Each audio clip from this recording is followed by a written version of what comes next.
Muchísimas gracias por continuar con nosotros aquí en Meganoticias 3 de la tarde. Como sabe, habitual a esta hora, nos vamos de lleno a nuestra mesa de análisis.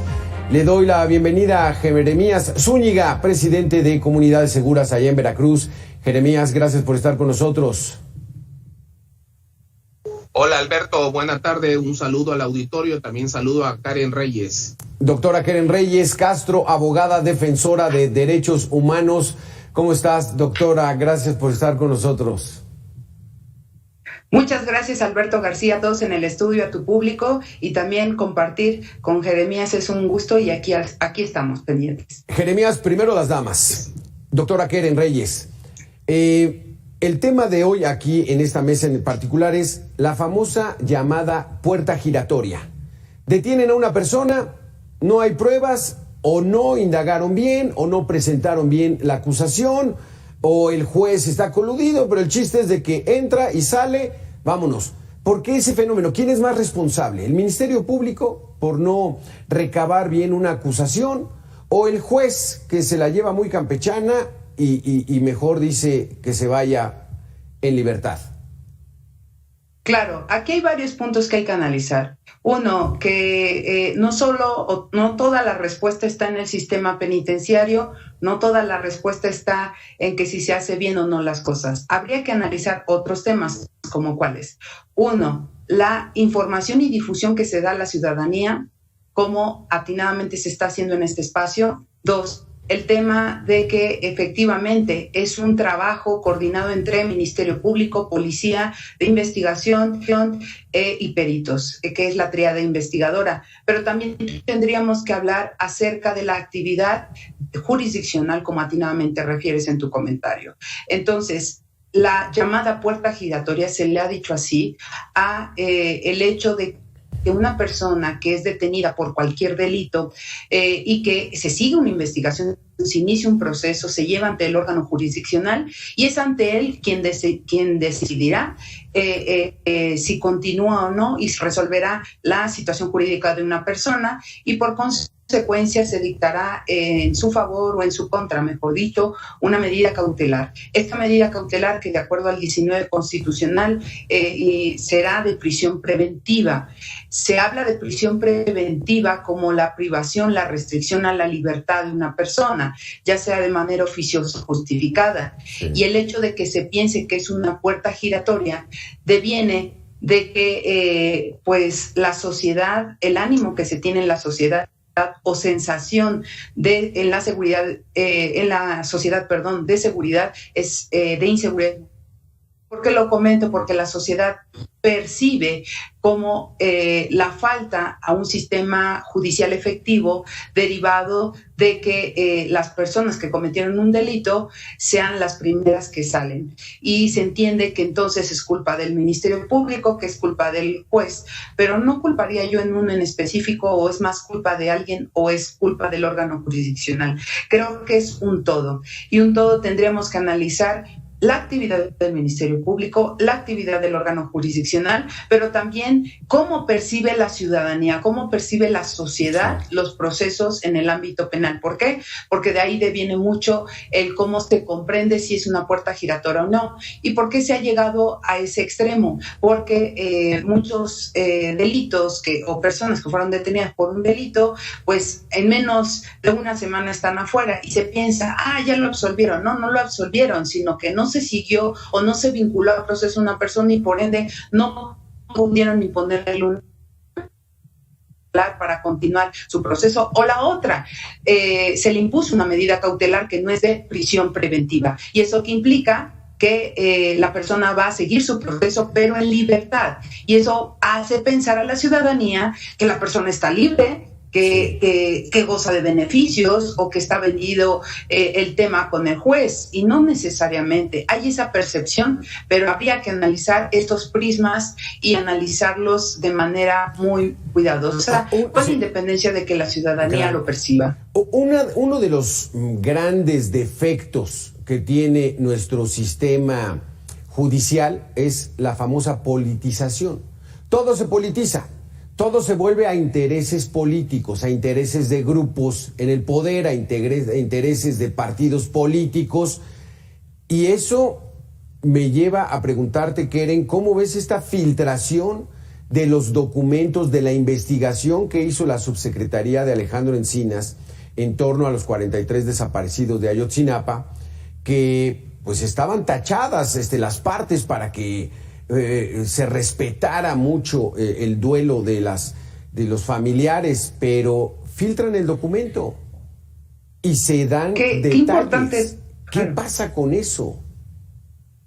Claro, hay varias cosas que analizar aquí. Uno, el deber de investigación de las autoridades que marca el Código Nacional de Procedimientos Penales en el artículo 212 en relación con el 21 constitucional, que dice muy claramente, el Ministerio Público tiene que agotar las líneas de investigación, pero también debe salvaguardar la investigación como protegiendo información que pudiera ser sensible, pero también proteger a la víctima. Existe el derecho a la verdad que les asiste a las víctimas, pero sobre todo a los familiares de quienes perdieron la vida en este caso.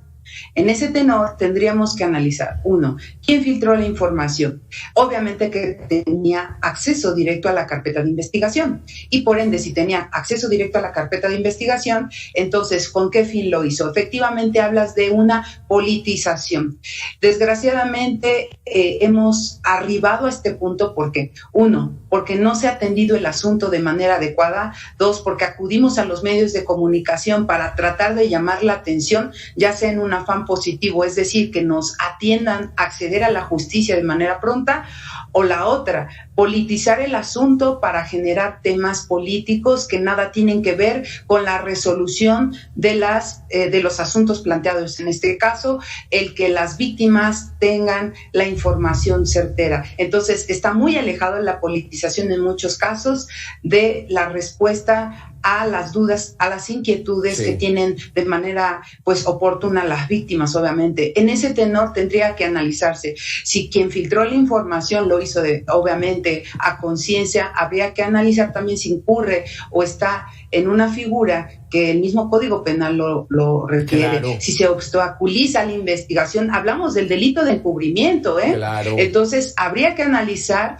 si al filtrar la información es personal, ver qué personal fue el que participó en esta filtración de información. Y obviamente eso se puede tener claro a través de la indagatoria que se haga de quién participó en mandar la información. Porque con esta filtración pueden provocar el efecto puerta giratoria, porque entonces ahí a lo mejor los acusados dicen, a ver, no hay debido proceso. Ese documento estaba testado, es decir, estaba borrado, estaba tachado con toda una finalidad, Jeremías, pero lo sueltan y entonces vician, manipulan, corrompen ya una investigación que de por sí ya lleva 8 años y no sabemos nada, Jeremías.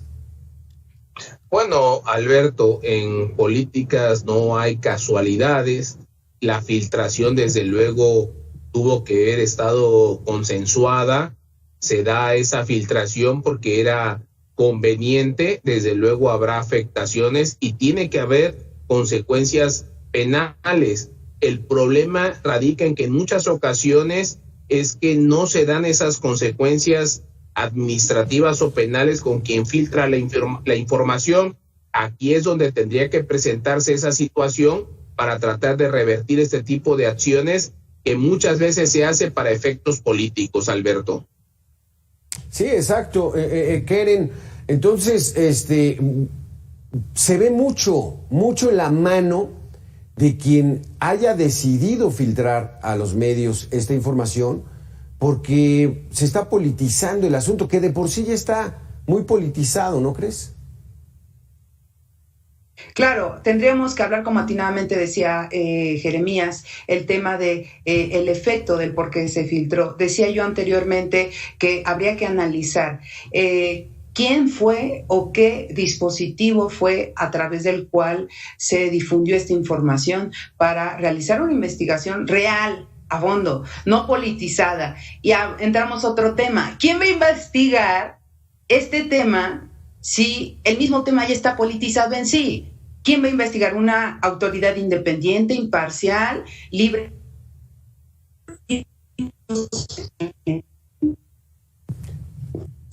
Así es, tenemos un poquitito de fallas, Keren. Jeremías, en ese sentido, ¿quién va a investigar? ¿Quién va a investigar quién realizó esta filtración a los medios? Donde es claro que el medio de comunicación no es responsable. Le dieron la información que se hiciera pública, que saliera a la luz, y entonces, ¿qué es lo que va a provocar esta filtración? Primero, ¿cuál sería el impacto de que se dé a conocer este documento, Jeremías? ¿Y quién será el responsable de investigar cómo se filtró? Bueno, el encargado de investigar debe ser la Fiscalía General de la República. Desde luego hay órganos de control que tuvieron acceso a este documento y no es un documento que cualquier persona pueda tener. Es ahí donde se viene haciendo la investigación, se deslindan responsabilidades, pero sí es fundamental que haya una consecuencia. De lo contrario, se entenderá como un tema político, un tema que se busca lo inmediato, sobre todo hoy que estamos a 8 años de la desaparición de estos 43 normalistas.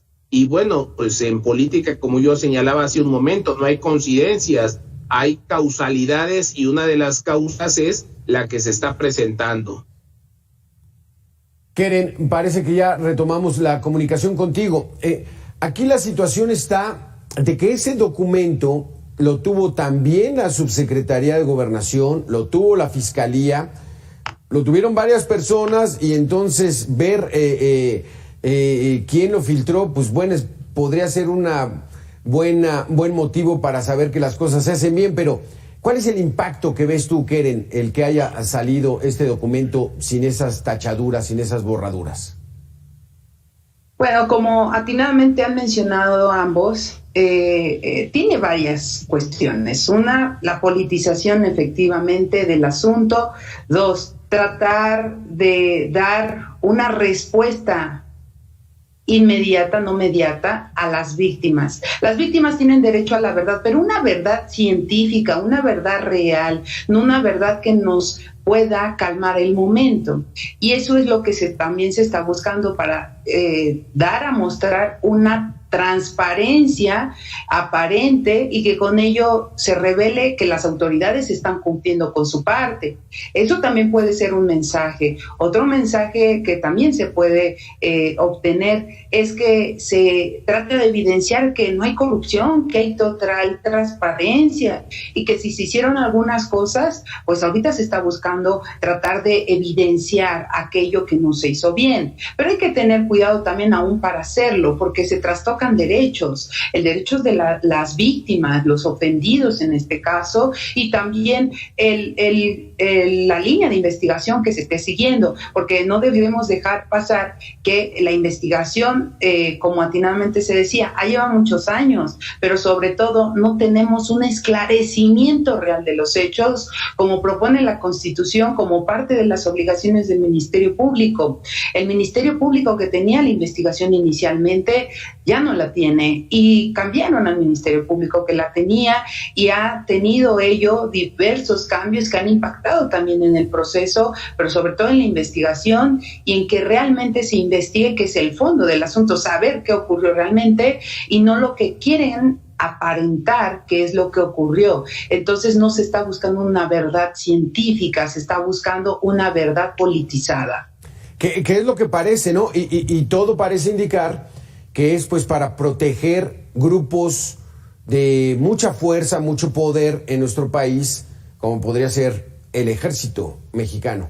Muchísimas gracias, Keren, se nos acabó el tiempo. Gracias, Jeremías, por haber estado con nosotros. Muy interesantes estos conceptos, y vamos a estar al pendiente a partir de las 4 de la tarde cómo se lleva a cabo esta manifestación, porque la gente, los familiares, pues sí, ya están hartos de estas cosas, de todo este manoseo de una investigación donde no hay certeza jurídica de qué fue lo que ocurrió la noche del 26 de septiembre del 2014. Muchísimas gracias a los dos por haber estado con nosotros.